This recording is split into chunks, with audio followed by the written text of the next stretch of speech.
भगवान का जो रथ चलाने वाला सारथी है उनके निकट आया, भगवान से कहता है प्रभु, भगवान उसे भी विदा करते हैं कि तुम जाओ, क्योंकि भगवान वैराग्य के भी मूर्तिमान स्वरूप है। अगर वे रस रूप हैं तो वैराग्य रूप भी। भगवान ने सबसे अपने मन को खींच लिया। अंत में जब सब लोग चले गए तो भगवान अपने धाम वापस लौटने की लीला करते हैं।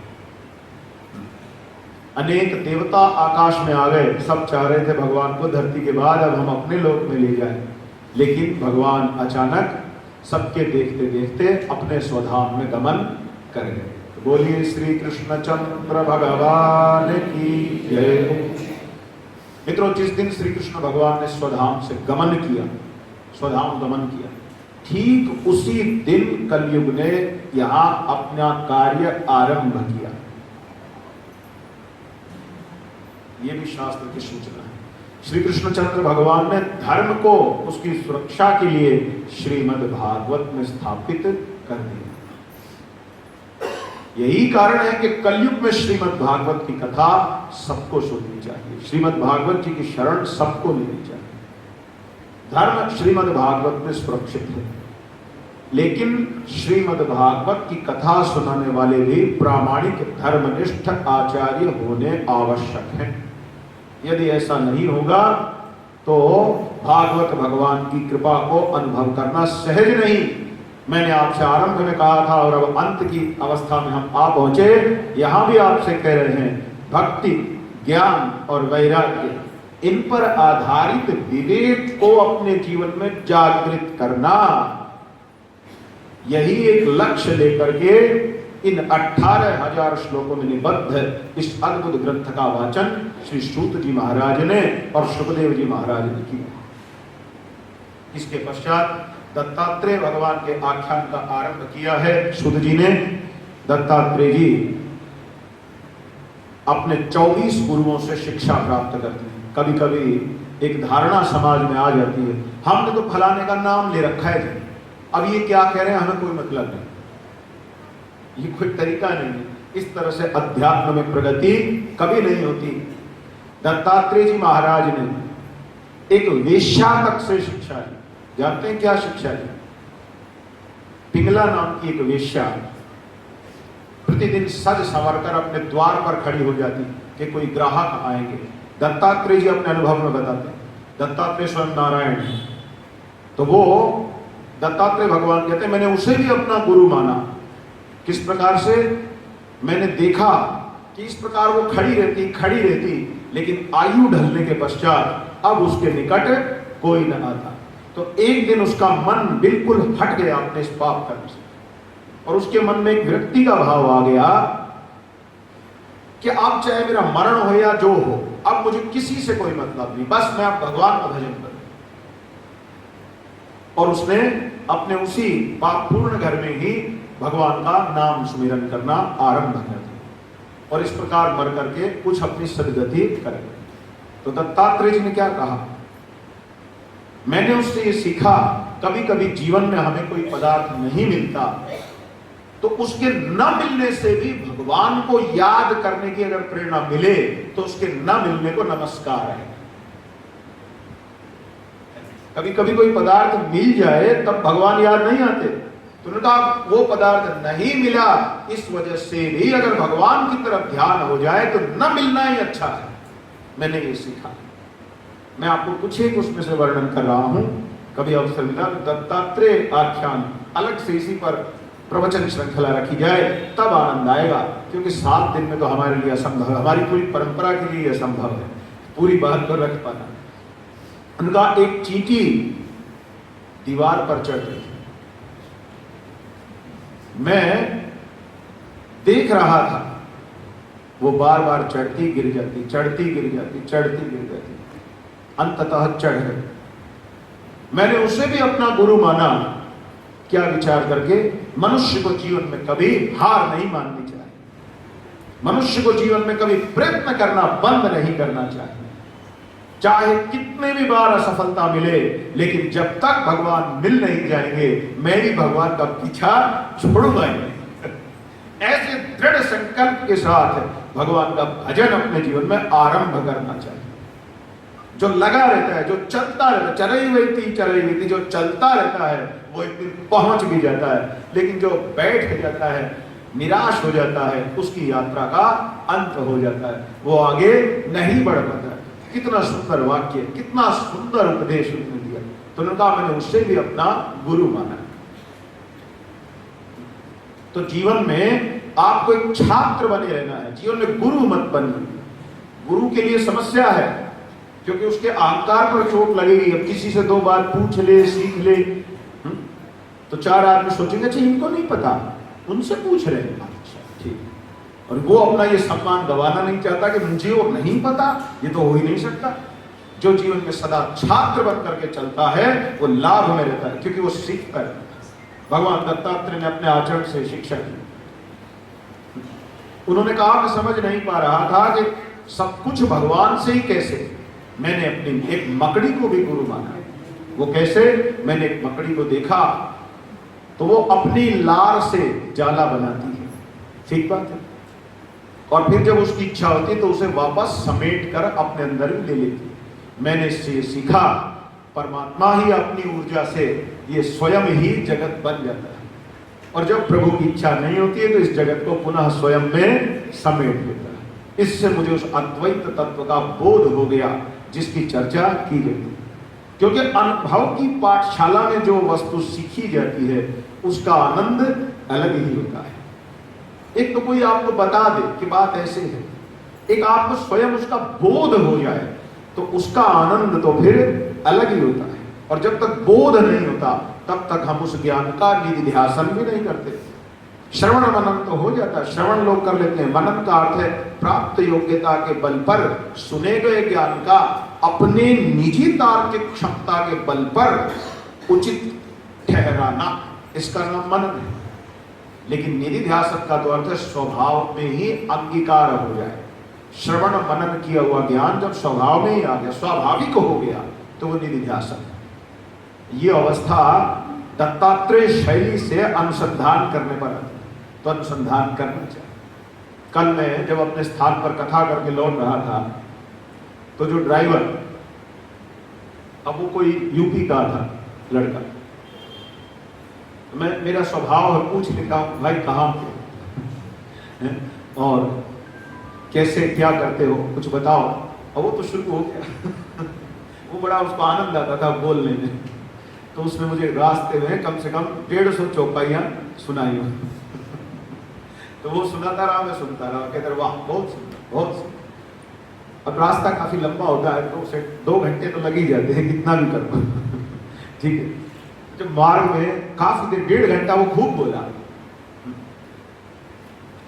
फिर मेरे से कहने लगा, बोला गुरुजी एक बात पूछूं क्या? आप तो कुछ बता ही नहीं रहे। मैंने कहा मैं सुन रहा हूँ ठीक है, बताने भाई ड्राइवर अभी आप लेके जा रहे हो मैंने तो अभी छात्र था, जिधर तुम ले जा रहे हो उधर जा रहा हूँ।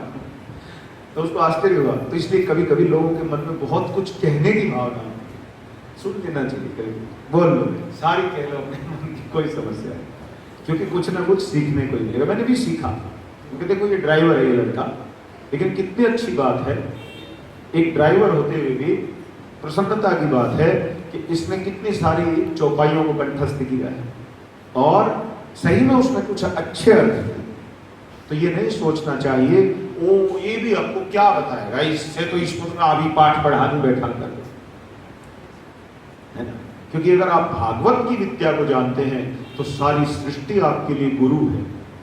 दत्तात्रेय महाराज कहते हैं सन्यासी के वेश में मैं एक घर में भिक्षा मांगने गया, मैंने वहां एक नारी ओखली के अंदर कूट रही है, उसको भी अपना गुरु माना। कितनी उत्तम कोटि की शिक्षा है ये, अगर जीवन में उतर जाए तो कल्याण हो। क्यों आपने उसको भी क्यों गुरु माना? बोले मैंने उससे कई बार भिक्षा मांगी, तो वो ओखली कूट रही है, उसके हाथ में चूड़ियां हैं, चूड़ियां हाथ में होनी चाहिए। सधवा नारी का जैसे हमारा ये यज्ञोपवीत रक्षक है, शिखा रक्षक है, सधवा स्त्री के लिए मस्तक पर फैशनेबल बिंदी का तो नहीं पता, लेकिन कुमकुम का तिलक लगाने से, मांग में सिंदूर रखने से और मंगल सूत्र इत्यादि को धारण करने से, हाथ में कंगन आदि धारण करने से और बालों को गूंथ कर चोटी बनाकर रखने से, जैसे ये यज्ञोपवीत हमारी सब प्रकार के अनिष्ट से रक्षा करता है, ये चिन्ह है, ये आपके रक्षक हैं। तो दत्तात्रेय महाराज ने देखा उस सधवा माता जब कूट रही है तो उसके कंगन आपस में लग रहे हैं और लगने से उनमें ध्वनि हो रही है। तो दत्तात्रेय भगवान ने कहा मैंने उसको अपना गुरु मान लिया। क्यों? इसमें गुरुता की क्या बात हुई? दत्तात्रेय महाराज कहते हैं मैंने उसे ये सोच करके गुरु माना, जैसे कंगन यदि साथ में रहेंगे तो बजेंगे जरूर, इसी प्रकार यदि एक परिवार में 10-5 लोग रहेंगे तो आपस में थोड़ा थोड़ा, समझ रहे ना थोड़ा थोड़ा विवाद, थोड़ा थोड़ा उठा पटक, थोड़ा मोड़ा झगड़ा फिसाद हो जाएगा। लेकिन यदि कंगन खड़क रहे हैं तो क्या हाथों में एक एक कंगन डाल के बैठ गए? फिर कंगन की शोभा नहीं है, भले ही खड़के लेकिन शोभा इनकी साथ रहने में ही है। तो मैंने ये शिक्षा ली। इसी प्रकार से गृहस्थ आश्रम में जिसे सुखी होना है वो भले ही आपस में खड़के या बजे या झगड़े, लेकिन शोभा तभी है जब सारे एक साथ रहे, अन्यथा गृहस्थ आश्रम में रस नहीं रहता। ये नहीं कि भाई ने जरा सी बात कह दी या पिता ने जरा सी बात कह दी या बेटे ने कुछ कह दिया या बहू ने कह दिया या सास ने कह दिया और लोग तलवार निकाल के अभी इसको काट करके बच्चे बाहर जा करके मच्छर हमारा आवाज तक एक चूहा दिख जाए तो 4 फुट चले हैं। लेकिन अपनों के ऊपर जब शत्रु की तरह प्रहार करने को हो जाते हैं, वाक से प्रहार करते हैं, विचार से प्रहार करते हैं, चिंतन से प्रहार करते हैं, शब्दों से प्रहार करते हैं और कभी कभी तो सच में ही दुर्भाग्य इस चरण पर चला जाता है हाथ पैर से भी प्रहार कर बैठते हैं, तब तो चूड़ियां फूटेंगी। और जब किसी सधवा की चूड़ियां टूटती हैं तो आप जानते हैं उस समय उसके दुर्भाग्य का वो सबसे बड़ा क्षण होता है। इसी प्रकार से मित्रों, जब आपस में ये परिवार के सदस्य टूट जाएंगे, है ना, अलग थलग पड़ जाएंगे, तो उस घर की शोभा, उस घर का सौभाग्य, उस घर की कुमकुम और सिंदूर सब चले गए। इसलिए धन्य है वे घर जहां माता पिता हैं, जहां दादा दादी हैं, सास ससुर हैं, बहुएं भी हैं, भाई भी हैं, बालक भी हैं और सब प्रेम से एक दूसरे के मन को समझकर व्यवहार करते हैं, शब्दों को पकड़कर सही मन से कही गई बात पर भी आक्रमण नहीं करते। देखिए दत्तात्रेय जी की शैली में स्वयं भगवान श्री हरि किस प्रकार किस किस को गुरु बना करके ज्ञान प्राप्त कर रहे हैं। हमें ये सब सीखना है, तभी हम सबका उद्धार होने की संभावना है। बोलिए दत्तात्रेय महाराज की जय हो। कभी यदि अवसर मिला, मैंने बहुत संक्षेप में कहा 24 गुरुओं के द्वारा क्या क्या मथा, कहां कहां से क्या शिक्षा मिली, तो विस्तार से वर्णन करेंगे। इसके बाद श्रीमद् भागवत में बद्ध मुक्त और भक्त जनों के लक्षण की चर्चा की गई है। फिर उद्धव गीता में ही ये सब प्रसंग आया है। उद्धव जी को भगवान श्री कृष्ण ने जब उपदेश दिया था तो उसी के प्रसंग में ये दत्तात्रेय आदि सब उपाख्यान आ रहे हैं। इसके पश्चात ज्ञान योग, कर्म योग और भक्ति योग की चर्चा की है और वर्णाश्रम धर्म का निरूपण स्वयं श्री हरि ने अपने मुखारविंद से किया है। ब्राह्मण का क्या धर्म है, क्षत्रिय का क्या धर्म है, वैश्य का क्या धर्म है, शूद्र का क्या धर्म है, स्वयं भगवान ने बताया है। अब चिंतन तो ये करना है कि भगवान के कहे अनुसार चलें या अपने से खोटे सिक्के जैसे दिमाग के अनुसार चलें। भगवान आदि शंकराचार्य जी श्रीमद् भगवद गीता जी का भाष्य करते हुए आप सबको पढ़ना चाहिए। हमारी ऐसी आप सबके प्रति ये विनम्र विनती है। गीता प्रेस से प्रकाशित है, सर्व सुलभ है। श्रीमद् भगवद गीता जी पर आद्य जगत गुरु भगवान श्री शंकराचार्य जी का भाष्य मूल संस्कृत में लिखा गया, उसका हिंदी अनुवाद भी उपलब्ध है। आप सबको उसका पारायण करना चाहिए। आप उसमें से ऐसे ऐसे अमूल्य विचार स्वरूप मोतियों का संकलन करेंगे कि आपकी विचार माला की शोभा अलग ही हो जाएगी। आपको एक छोटा सा उदाहरण बताता हूं। भगवान आदि शंकराचार्य तीसरे अध्याय में वर्णाश्रम धर्म, धर्म रूप कर्म की चर्चा करते, जो भागवत में प्रसंग आया है। इसी प्रसंग पर बताता हूं किस तरह से व्याख्या करते। आप लोगों ने अभी तक लगा होगा मैंने ये गीता पढ़ लिया, अरे कुछ नहीं पढ़ा, शांकर भाष्य पढ़िए, तब आपको अनुभव होगा कि गीता जी क्या है। भगवान आदि शंकराचार्य प्रसंग उठाते हैं, कहते हैं जब सब अपने स्वभाव से ही बंधे हैं, हर व्यक्ति का अपना एक स्वभाव विशेष है, और जब सब अपने स्वभाव से ही बंधे हैं, निग्रह किम करिष्यति, तब भाई जोर जबरदस्ती करने से क्या होगा। मैं कह दूं तो मैं से सुधर के रहो, वैसे सुधर के रहो, ये करो वो करो, क्या होगा इन सब बातों से। जब प्रत्येक व्यक्ति अपने स्वभाव से ही बंधा हुआ है तो अपने स्वभाव का उल्लंघन तो कोई कर नहीं सकता। यहां तक कि ज्ञानी पुरुष भी अपने स्वभाव के अनुसार ही व्यवहार किया करते हैं। ध्यान देकर सुने मेरी इस बात को, गंभीर बात है, आप सबको अपने भजन में काम आएगी, इसलिए विचार पूर्वक सुनिएगा इस वक्तव्य को। आदि शंकराचार्य महाभाग लिखते हैं जब स्वभाव से सब बंधे हुए हैं तब शास्त्र के उपदेश का फायदा क्या, क्योंकि अपने स्वभाव को तो कोई छोड़ नहीं सकता, और स्वभाव से बंधा होने के कारण प्राणी सुन लेगा, हाँ हाँ कर लेगा, लेकिन फिर भी रहेगा तो वही का वही, तो उसका उद्धार कैसे होगा। सही बात है। भगवान शंकराचार्य कहते हैं इसी स्थान पर प्रतिपक्ष साधना का अवसर उपस्थित होता है। प्रतिपक्ष साधना सीखनी चाहिए, यद्यपि इसका विशेष प्रशिक्षण तो आचार्यों के मार्गदर्शन में मिलता है, लेकिन सरल में मैं आपसे कह रहा हूं प्रतिपक्ष साधना क्या है। शंकराचार्य कहते हैं जिसका त्याग करना है। किसका त्याग करना है? जिसे शास्त्र ने त्याज्य कहा है कि इसे अपने मन में मत रखो, बुद्धि में मत रखो, कर्म में मत रखो, जीवन में मत रखो, वो त्याज्य है जिसका शास्त्र ने निषेध किया। अगर उस त्याज्य का त्याग करना है, उसके दोषों पर विचार करने का अभ्यास करो। जबरदस्ती उसमें क्या कमी है वो देखो, जिसे जीवन में स्वीकार करना है। किसे स्वीकार करना है?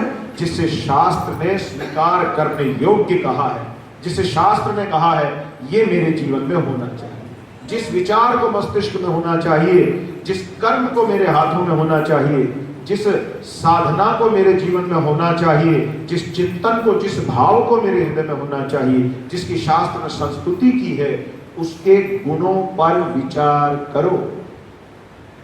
इसका नाम है प्रतिपक्ष साधना।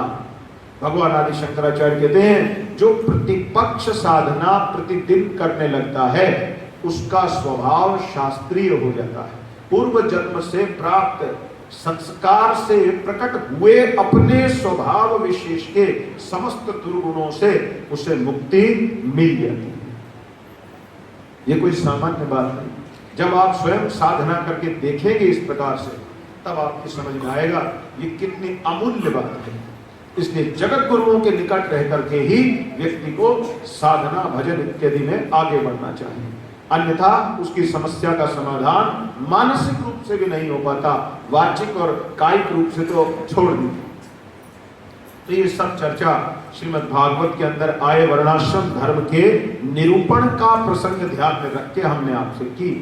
इसके पश्चात वानप्रस्थ और सन्यासी का धर्म बताया, फिर भक्ति ज्ञान और यज्ञ नियम आदि वर्णाश्रम धर्म के अतिरिक्त पतंजलि के अनुसार जो अष्टांग योग है उसकी भी चर्चा की है। आजकल जब योग की बात होती है तो लोग सोचते हैं कि अच्छा बनियान पहन के बैठ जाओ और थोड़ी देर प्राणायाम कर लिया, हो गए योगा, योगी राज। यही चल रहा है ना ड्रामेबाजी समाज। योग का प्रथम अंग है यम, दूसरा अंग है नियम। ना तो यम किसी के जीवन में शेष है, ना नियम किसी के जीवन में शेष है। नियम का अर्थ जिसे शास्त्र ने कहा करो वो नियम है, और यम का अर्थ जिसे शास्त्र ने कहा मत करो, इसे रोको, उसका नाम यम है। जैसे शास्त्र ने कहा चोरी मत करो, टैक्स की चोरी, बिजली की चोरी, पानी की चोरी और न जाने क्या क्या चोरी। कभी कभी तो विचारों की चोरी, किसी के विचार कहीं लेके अपनी गाड़ी आगे चला रहे। तो चोरी जिसके जीवन में, वो क्या अष्टांग योग का अभ्यास करेगा? नहीं कर पाएगा। इसलिए धर्मशास्त्र अनुसार कर्म योग का यह अभ्यास गृहस्थ आश्रमियों के लिए उत्तमोत्तम प्रक्रिया है। कर्म योग के अभ्यास को बंद करके जब वे लोग अष्टांग योग आदि में जाते हैं तो वो केवल स्वास्थ्य आदि की दृष्टि से ही उनके लिए महत्वपूर्ण आत्म साक्षात्कार की दिशा में कोई समस्या का समाधान उससे नहीं निकलना। यम का अर्थ है निषेध परक वाक्यों को स्वीकारना, और नियम का अर्थ है जिसे करने को कहा, जैसे शास्त्र का सदा सत्य बोलो, सत्यम वद सत्यम वद सत्यम वद। सत्य का ही भाषण करना, ये नहीं कि मेरे श्रोताओं को अच्छा नहीं लगेगा, सामने वाले बुरा मान जाएंगे तो क्या मैं झूठ बोलूं व्यासपीठ से? वेद व्यास का अपमान हो जाएगा अगर मैंने यहां से सत्य बात नहीं कही तो। इसलिए सत्यम वद सदा, सत्य का ही भाषण करना ये नियम है। यम का अर्थ निषेध परक वचन, नियम का अर्थ स्वीकारोक्ति, जिसे मानना है। यम और नियम जिसका सिद्ध हो गया उसी के जीवन में आसन आरंभ होगा। वही एक आसन में 2 घंटा 3 घंटा बैठ सकता है, अन्यथा 10 बार ऊपर टांग उठाएगा, कभी सर नीचे करेगा, कभी इधर मुड़ेगा, कभी उधर मुड़ेगा, कभी सोचेगा थोड़ी कमर लग जाए तो लेट लूं, कभी सोचेगा थोड़ा इधर झुक लूं, कभी सोचेगा उधर झुक लूं। आसन सिद्धि कैसे हो जाएगी? न यम न नियम जीवन। जोर जबरदस्ती के आसनों से आत्म साक्षात्कार में कोई लाभ भी नहीं मिलता। यम नियम आसन प्राणायाम, तब जाकर प्राणायाम का नंबर आता है।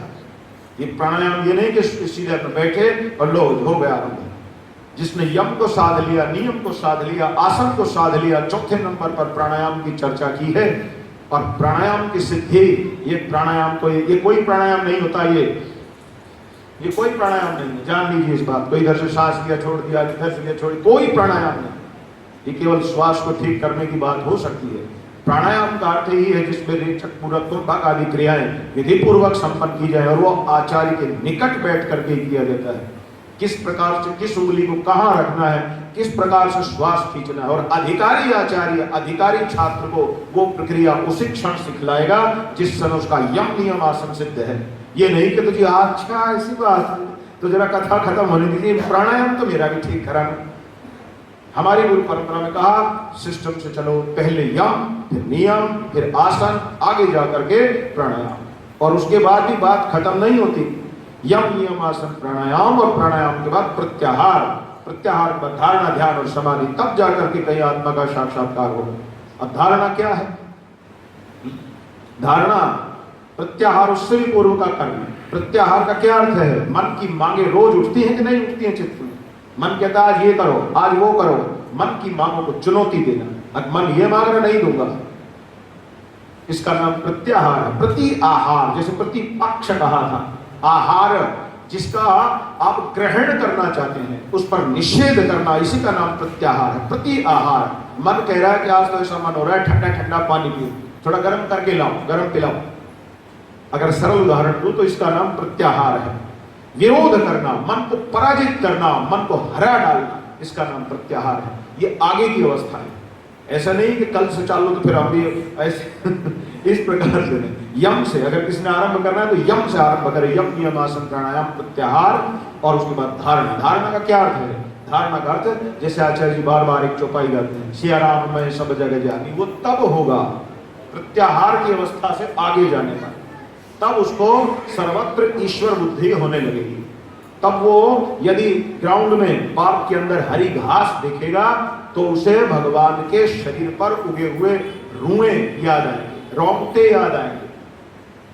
जब वो पर्वतों का दर्शन करेगा तो उसे भगवान के विराट रूप की हड्डियों का चिंतन होने लगेगा। तब ड्रामेबाज को हो सकता है आज से ही दिखा दे, अगर मुझको ये दिख रहा है पार्क में जो घास उगी है ये भगवान के होए, क्योंकि हम तो साक्षात्कार। ड्रामेबाज की बात अलग, वो तो कुछ भी तमाशे कर सकते। तमाशबीन सदैव ये दिखाएगा कि अंतिम निष्कर्ष जो है ना वो मैं करके दिखा सकता हूं। लेकिन ड्रामेबाज ये भूल जाता है 60-70 साल के लिए मिला है ये शरीर, उसके बाद कई प्राण निकल जाएंगे। क्यों तमाशे करने? सबसे अच्छी बात है कि सरल भावना से मान ले, मैं मूर्ख हूं, मुझे कुछ नहीं आता, पर मैं सीखना चाहता हूं, तो उसमें भला हो जाएगा। ठीक है, यम नियम आसन प्राणायाम प्रत्याहार धारणा ध्यान, तब जाकर ध्यान की घटना का नंबर आता है। और आजकल ये ध्यान योग के नाम पर दुनिया भर के इंस्टीट्यूट खोले में बैठ कर ध्यान सिखा रहे हैं, ध्यान सिखा रहे हैं। उनको ध्यान का ध नहीं पता, ध्यान शब्द का ठीक प्रकार से अर्थ नहीं बता पाएंगे, और क्या ध्यान योग, ध्यान योग शुचोपदेश प्रतिष्ठाप्य। गीता जी के अंदर भगवान ने कह दिया, भागवत ने कहा, सबसे पहले तो स्थान ऐसा हो जो ध्यान करने योग्य हो। शरीर उसके अनुसार तैयार हुआ है कि नहीं जिसमें ध्यान घटेगा। ध्येय न ध्यान, एक ये भी अर्थ किया जाता है, जिसमें ध्येय ही नहीं रहा, चित्त शून्य अवस्था में चला गया और ब्रह्म और जीव क्या सब उपाधियां हट करके एकत्व घटना घट गई। ध्येय न, उस अवस्था में कोई खेल नहीं है, बहुत कठिन कार्य है, दम लगता है, जोर लगता है। तो इस प्रकार ध्यान का हमने आपसे थोड़ा वर्णन किया। ध्यान के बाद अंतिम अवस्था आती है समाधि। और समाधि शब्द का अर्थ न जानने वाले कहते मैं समाधि में बैठा। ये सब ड्रामेबाजियां चल रही हैं धर्म के नाम पर। इतना कचरा समाज में और रोज नई नई फैक्ट्रियां लग रही हैं इस कचरा प्रोडक्शन की। समाधि समाधि समाधि।